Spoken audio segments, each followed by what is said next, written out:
Hi there, what's up? In this video, I'll give you a quick guide on how you can start an instant meeting in Google Meet. So the first thing that you will have to do is of course go to meet.google.com, and once you're here, you will just have to click this blue button right here which says new meeting. And what you will do is click start an instant meeting and just wait for it to load.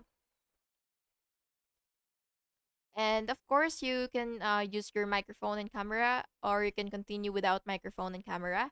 So just wait for it to load once again. And there you go. And there you have your instant meeting.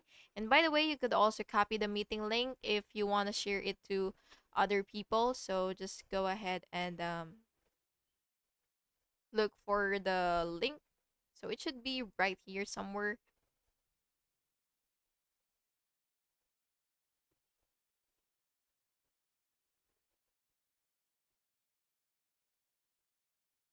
So yeah, that's basically just it, and I hope you found this video helpful. And if you did, please make sure to like and subscribe for more videos like this. Thank you and have an awesome day.